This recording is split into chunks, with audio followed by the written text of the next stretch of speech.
This evening on ENN Tonight. An inside look of the hands-off protest in Raleigh. Starting May 7th, travelers will need to make sure they have a new form of identification. We're trying to protect travelers. And the number of applicants applying for the vacant seat on the school board. Those stories and more. ENN Tonight starts now.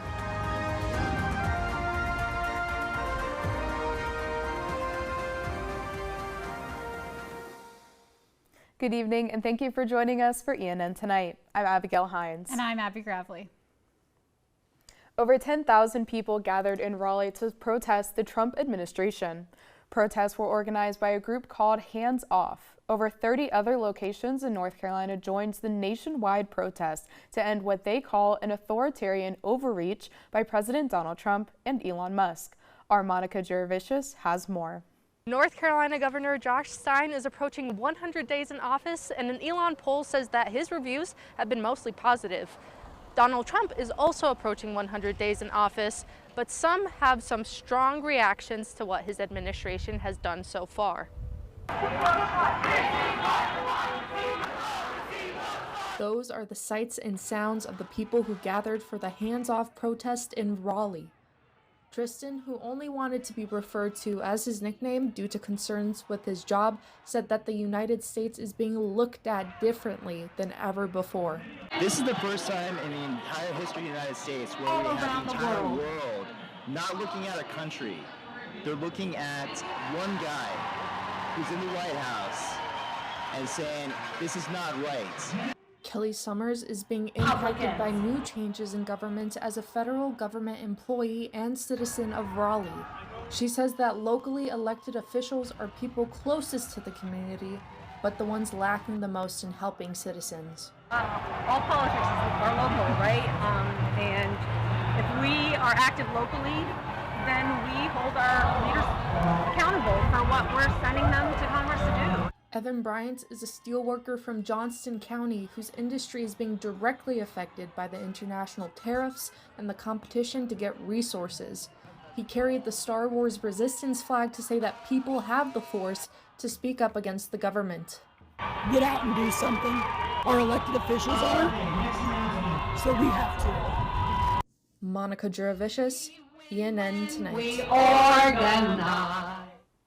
Over $4,000 were raised during the event in Raleigh, along with a food drive for canned goods. You can find more day of coverage on our website, elonnewsnetwork.com. Elon's College of Arts and Sciences is starting a new STEM major in the fall. There will be a BA and a BS in neuroscience, along with a BS with a concentration in exercise neuroscience.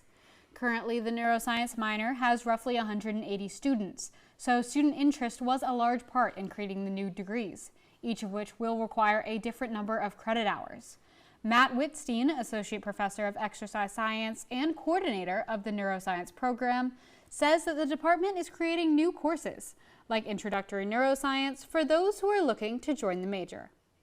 There's a bucket of courses that are our disciplinary neuroscience courses that are coming from individual departments.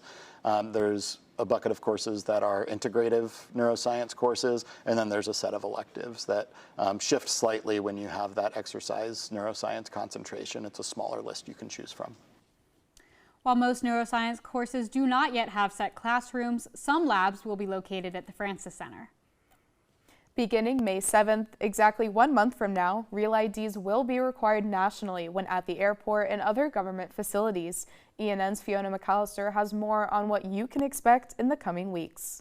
Next month, Real IDs will be mandatory when you're traveling, and with this deadline fast approaching, the DMV is seeing more people come in to exchange their licenses. We are seeing people who have sort of waited to the last minute to get a Real ID. We've been offering Real IDs for 8 years. And since 2017, the DMV has issued almost 5 million Real IDs. If you need to go get your Real ID, you can go to your local DMV and exchange it by showing proof of residency, along with other documents. Now you might be wondering, what exactly is a Real ID? Basically, a Real ID is a law meant to strengthen the security for state-issued driver's licenses. You can tell it's real by the star in the corner, like this one. TSA Associate Daniel Velez said that the reason for this update is safety. Yeah, I mean, the most important thing about Real ID is we're trying to protect travelers. That's what this Real ID Act is all about, is making sure that people are who they say they are when they get onto an aircraft. With summer coming up, students will be traveling home for break, but when asked if they had a real ID to fly home with, here's what some students said. No, I actually don't. I haven't gotten one yet. Now, I guess so. I kind of have to. I have my passport with me, but I think it would be beneficial to get my real ID. For all I know, I probably do have one. I just don't know about it. I'm gonna go get my real ID though. Fiona McAllister, ENN Tonight. Though TSA is requiring real IDs at security, it'll be a phased approach and not a hard stop. It might just take you longer to get through security.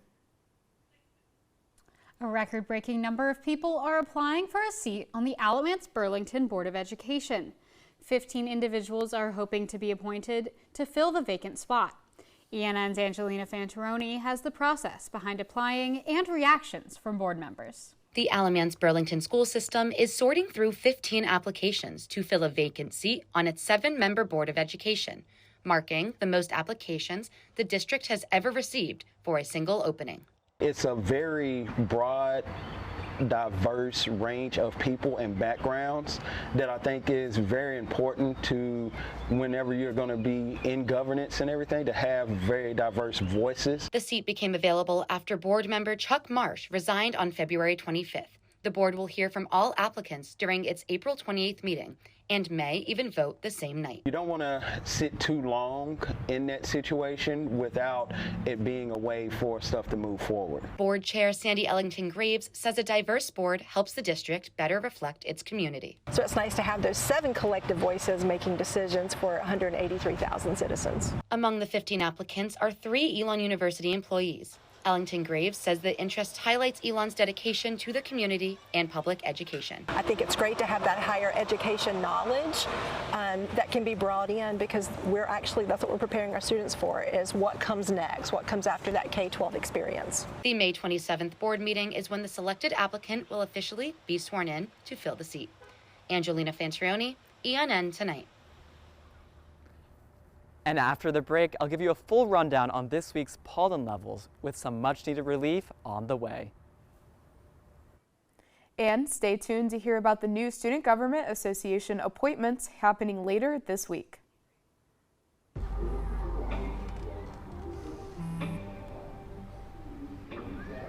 I don't know why you're so sad. You've got a roof over your head. You gotta stop with that depression stuff. That's what white people think. You all right? It just feels like it's coming from everywhere.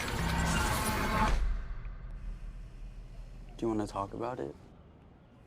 You can talk to me if you're feeling sad. Whenever you need to talk, I'm here, okay? Whether it's our stories, the warmth of our laugh, or our family's secret sauce, we all bring something different to the table. So make some space. The power of connection is waiting right outside your comfort zone.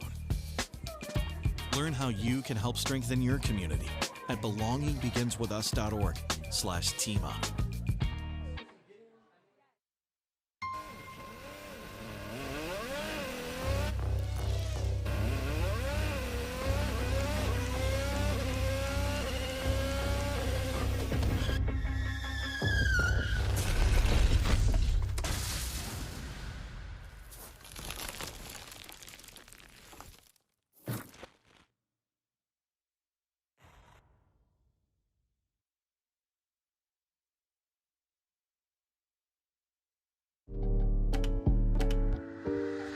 There's only one thing that will save somebody's life, and that is naloxone nasal spray.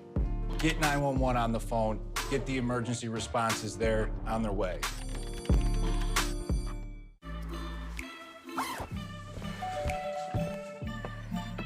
Yo, camping buddy. Okay, you guys ready? Dude, I thought you were driving. I thought you were driving. Oh, I never said I was driving. I definitely can't drive. Okay. If you're high, just don't drive. It's illegal everywhere. If you feel different, you drive different. Hate is loud, but love is the majority.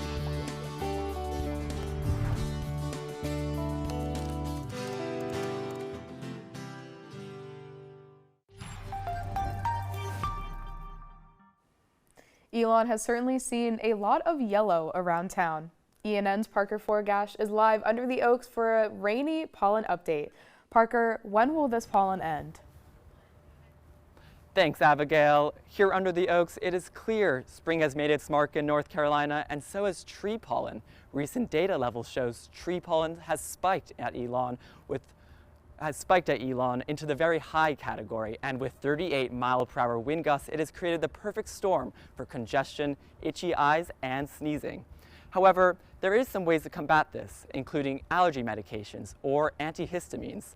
Some of the best allergy medications include Allegra, Zyrtec, and Claritin, as well as Flonase nasal spray and eye drops. For people with asthma, the risk level has also been very high. Anyone with breathing conditions should limit outdoor activity, close their windows, and keep their medications handy. However, it's not all bad news. Tuesday's pollen levels are expected to drop to low, thanks to the heavy rainfall falling behind me, clearing away the pollen. There is also no threat from ragweed pollen, dust and dander, grassweed pollen, and mold this week.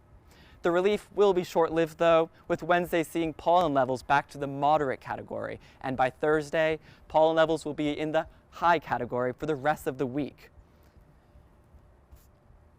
So while this rain may bring some temporary relief, keep your allergy medications handy, as spring here has just begun.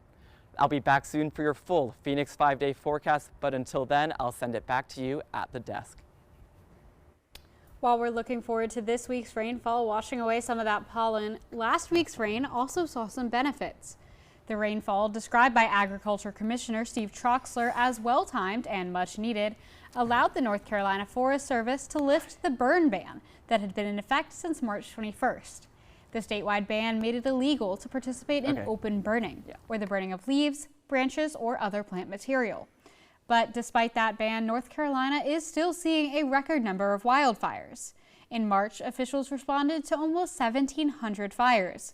This is roughly double last year's 814. The lift of this ban means that S'mores with Outdoors and other Elon events with fire and fire pits can continue without disruption. Student Government Association will be appointing their new Senate and Executive President and Vice President on Thursday. Also being appointed are the Vice President of Finance and Communications. Our Trista Panagakis has the story. The roles of Vice President of Finance and Vice President of Communications are not elected by the student body, but rather are interviewed by a committee and selected by the incoming Executive President. It can be external, so all students are welcome to apply to those two positions, and it's just more based on skills. Casera said 4 people applied for Vice President of Finance and only 1 applied for the Vice President of Communications, but she's not concerned about having only 1 applicant. Like at Elon, like so many students are so talented and passionate, so it doesn't matter if it's 1 or 2 applicants. Like, we trust that the students know that they're willing and have what it takes to like lead up to the role in the position. The Vice President of Finance is in charge of allocating student activity fee funds with the Finance Board, and the Vice President of Communications acts as a liaison for SGA and organizations on campus. Trista Panagakos, ENN Tonight. The 2024-25 Elon Speaker Series has officially come to a close. The series hosted its final event of the season with Phi Beta Kappa Honor Society CEO and First Amendment scholar Frederick Lawrence speaking about free expression on college campuses. The Elon Speaker Series brings 6 distinguished speakers to campus each year to address issues relevant to the community. Executive Director of Cultural and Special Programs Jeff Clark says that he's grateful for the alumni and community member turnout, but the biggest goal for next year's series is to increase student attendance. It used, before COVID, most of the time they were pretty full. Now I would say we've had some speakers where we had 10 students or less. The 2025-26 Speaker Series will begin with the Common Reading Lecture on September 18th and will feature 6 guests, including Olympic champion Katie Ledecky. A North Carolina court has ruled that election officials must give certain voters 15 business days to fix issues with their voter registration in the state's 2024 Supreme Court race, potentially impacting the final outcome. The decision follows a legal challenge by Republican Jefferson Griffin, who trailed Democratic Associate Justice Allison Riggs by just 734 votes after 2 recounts. Griffin contested over 65,000 ballots, arguing that some were improperly counted due to missing voter ID information or residency concerns. In a 2-1 decision, a panel of the North Carolina Court of Appeals agreed with Griffin, ordering election officials to contact the voters whose ballots had issues and give them time to resolve them. Riggs, who was appointed to the state's highest court in 2023, has vowed to appeal the decision, warning that it could open the door to widespread voter disenfranchisement. Easter Sunday is right around the corner, but Easter Monday does not count as a religiously exempt day on campus, leaving some students upset. Our Rachel Holly has more. Easter Sunday, also known as Resurrection Sunday, is a Christian holiday that celebrates the resurrection of Jesus. For sophomore Abby Bradbury, celebrating Easter traditions with her family is important to her. Growing up, we had specific traditions for Easter. We would go to church and then we would go to IHOP, which isn't the most fanciest thing in the entire world, but it was family tradition. Because Easter Monday, the day after Easter, is not a religious exempt holiday at the university, Bradbury isn't able to spend the holiday with her family. I don't get to continue those traditions, and although I can call them on the phone, it's just not the same. University chaplain Kristen Boswell says that if students can't be with their family, they can explore other options in the Elon community. And there will be, many Easter services that they can choose from, whether it's Catholic Mass or our Protestant services. Boswell also says to take advantage of the religious holiday notification form at the beginning of each semester. Sometimes in the busyness of everything that's happening, students will forget to fill out that form and then not have those days that they would like to observe off. For anyone wishing to celebrate Easter locally, the Elon Community Church is hosting an Easter egg hunt on the 13th and worship services every Sunday at 10:30. Rachel Holly, ENN Tonight. On Friday, the Truett Center is hosting Holi, also known as the Festival of Colors. Holi is a Hindu tradition that signifies the beginning of spring. The event consists of a performance by Sir Tal and, of course, the throwing of colored powder. Santosh Gopalan, a dancer in Sir Tal, says that Holi is one of his favorite traditions. Having fun with people, getting into Indian culture, and seeing how people show up and show out. And I think Sir Tal is very excited to perform for Holi. Holi takes place on April 11th on the Speaker's Corner near Mosley Student Center at 4 p.m. Up next, new pickleball courts have opened 15 minutes away in Burlington.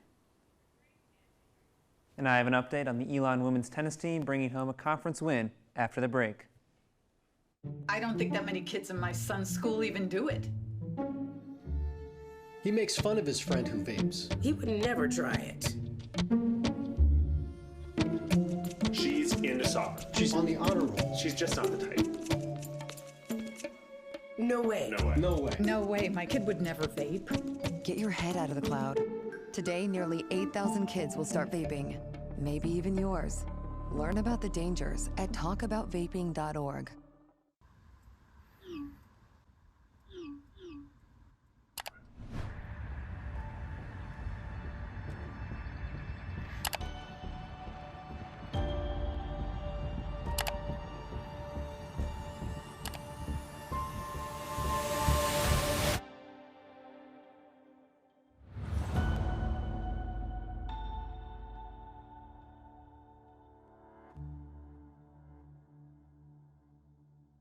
Even more than I wanted a gold medal, I wanted a heart of gold, like the mentors who were my balance beams refusing to let me down, and the coaches who spoke out to anything out of bounds, heroes who never stood on podiums, but stood up for me.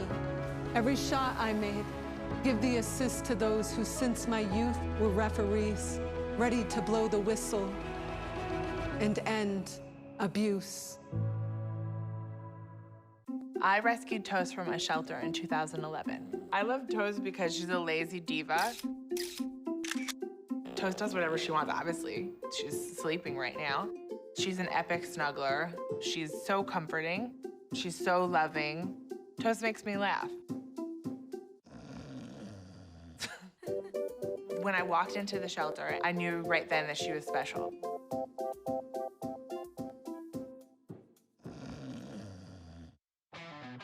Kudos, Carl. You've always had a need for speed. Racing anything with wheels, speed reading novels in record time, yelling out 3, 2, 1 at every traffic light. But this time, you've taken your power obsession to the next level. By purchasing this electric vehicle, you've given yourself instant torque that blows your old launch times away, which will keep you saying, woo-wee, every time you punch the pedal. Good for your adrenaline, great for the planet. That's the power of EV.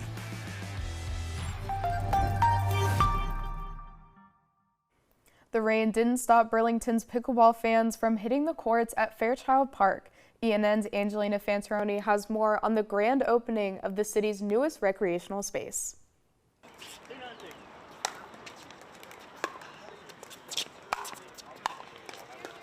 Despite the rainy weather, Burlington's pickleball community showed up strong for the grand opening of 6 new outdoor courts at Fairchild Park. I'm excited to play. I'm a big pickleball player, and I have it in my backyard, which means I'm not going to be getting a lot of work done these days. The event came with refreshments, free pickleball accessories, and excitement. To play on the courts requires no membership. Courts are free for anybody and no reservations. You just come and play. First come, first serve. Elon University students even joined in the fun and were some of the first players to plant their feet on the courts. As some people may know, we have 2 courts on campus and they're full a lot of the time. So now that we have 6 more here, only about 15 minutes from campus, it's no wait time, so it's great. I'm excited. The grand opening of the Burlington City Parks Pickleball Complex will be May 9th and will have 2 open play courts for residents. Anjolina Fantaroni, ENN Tonight. Elon's dance team, the Flames, is headed to Daytona Beach for the National Dance Alliance's Division I national competition. The team hosted a showcase event in Schar Center to practice in front of a live audience before the big day. At the event, the Flames lit up the stage with high-energy performances, showcasing both their pom and hip-hop routines. The crowd was also treated to interactive games, special appearances by other Elon groups like the a cappella group Ripcord, and a surprise routine featuring fellow Elon athletes. Head coach and choreographer Ellie Dirks says having the support of the Elon community at events like this is a key part in preparation for nationals. For us, rather than performing at a football game or a basketball game, so to have this much sport just purely for our team, it really. The Flames are set to bring that same energy and spirit to the national stage in Daytona, Florida. Elon News Network was not allowed to film the team's choreography or costumes. Elon women's tennis got a big win over the College of Charleston on Saturday. Our sports editor, Miles Hayford, has more. Thanks, Abigail. Elon played conference rival the College of Charleston on Saturday, but Elon cruised to a 7-0 victory thanks to some stellar play from Simone Bergeron. Bergeron's forehand was deadly as it forced her opponent to move from each end of the court throughout the match. Her serve proved lethal, and a broken serve was a rare occurrence on Saturday. It was a big conference win for the Elon women's tennis team as they entered the final stretch of the regular season before hosting the CAA tournament here at Elon. I was there to see how the Phoenix fared. The College of Charleston entered the day with a 12-7 record, but they proved to be no match for the Elon women's tennis team. Elon looked dominant as they didn't drop a match the entire day. The team came out with a lot of energy today, and they fought really hard together and competed really hard together, and were just extremely determined from the start, from the doubles, and then that carried over all the way through singles as well. Simone Bergeron was a standout, winning both her doubles and singles matches. She started her singles match off strong, winning the first set 6-3, but found another gear in the second set, winning 6-0. Yeah, second set, I really just felt the momentum. I was playing great, really seeing the ball early, taking everything early coming in, and I just tried to keep that momentum going, like on the deuce points, on the important ones. I really tried to lock in and focus big shots, big spots, not give her an error, and I really think I just kept the momentum going throughout the second set. With 3 games left before Elon hosts the CAA tournament, Bergeron said conference wins like this help prepare the team for the postseason. I think we're all just gonna keep continuing to play as a team, go out there, do what we do best, be loud, keep our energy high, play to our strengths and play on our terms, and I think we're really motivated for the rest of the season. Elon moves to 13-6 on the season and plays next on Wednesday against the University of North Carolina, Greensboro at 2 p.m. Miles Hayford, ENN Tonight. Coming up, a behind-the-scenes look at one of Elon's busiest services for students. Hear that? That's the sound of your life. Perfectly imperfect. But every time you drive after drinking, the music gets drowned out. Your life sounds pretty great. Don't let a buzz ruin it. Buzzed driving is drunk driving.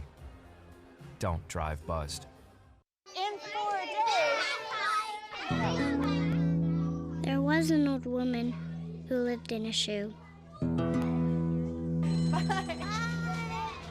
She had so many children. She didn't know what to do.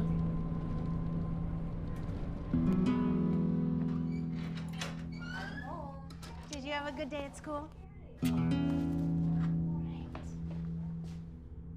She gave them some broth without any bread. There you go.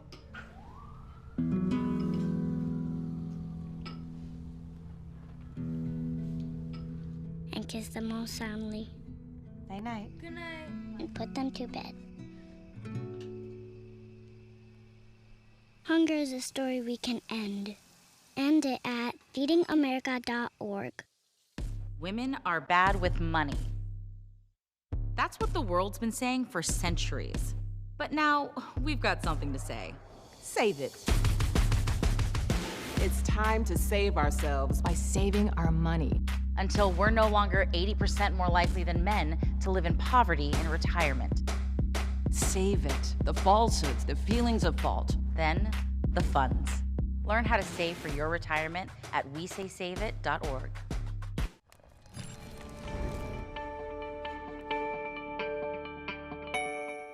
ENN's Parker Forgash is back with us, this time in studio, to give you your weekly Phoenix 5-day forecast. Parker, we've had a warm week. Is this the beginning of summer weather?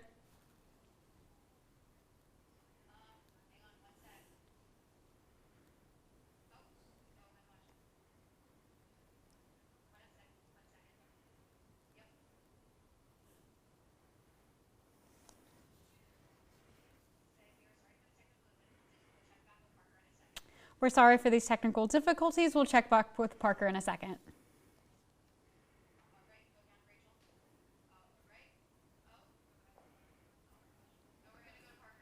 This week, we can expect much colder temperatures with chances of rain throughout the week. Now for your Phoenix 5-day forecast. Tonight, we will see a low of 43 degrees with mostly rainy conditions. Expect scattered thunderstorms before 11 p.m. with showers following until 12 a.m. Tomorrow and Wednesday will bring sunny skies with a high of 57 on Tuesday and 59 on Wednesday. Lows Tuesday night into Wednesday morning will reach 30. The National Weather Service has issued a freeze watch, with expected temperatures in the high 20s to low 30s Thursday. We'll reach a high of 67 under cloudy conditions with scattered showers after 2 p.m. And our start off the weekend, Friday will bring sun, clouds, and with a near 65. The rest of the week will be pretty much consistent and warm, and I'll send it back to you at the desk. Every day, hundreds of students at Elon University pick up their packages and letters. Let's meet a woman whose job is about connection and mentorship. From the box to the bin, Elon students pick up their mail every day here at Elon Mail Services. But behind the counter is someone who delivers more than just mail. And this is how this is. It's full, and you have to be careful getting it out. For Michelle Toy, working at Mail Services has been anything but junk. Toy starts her day at 8 a.m. with trucks rolling in to deliver. Then she sorts, scans, and stacks, doing her part to get the mail to its owner. We go by campus box number first. If we don't have that, then we use the name. Make sure our name and box number match. So then, because if it doesn't, then we have to figure out what's the, if it's the wrong name or if it's the wrong box number. No 2 days are the same. Well, that's all the news we have for you this evening. Thank you so much for joining us. Head over to our website, elonnewsnetwork.com, for stories, sports, and more. And make sure to follow us on social media at Elon News Network. Have a great night, Elon.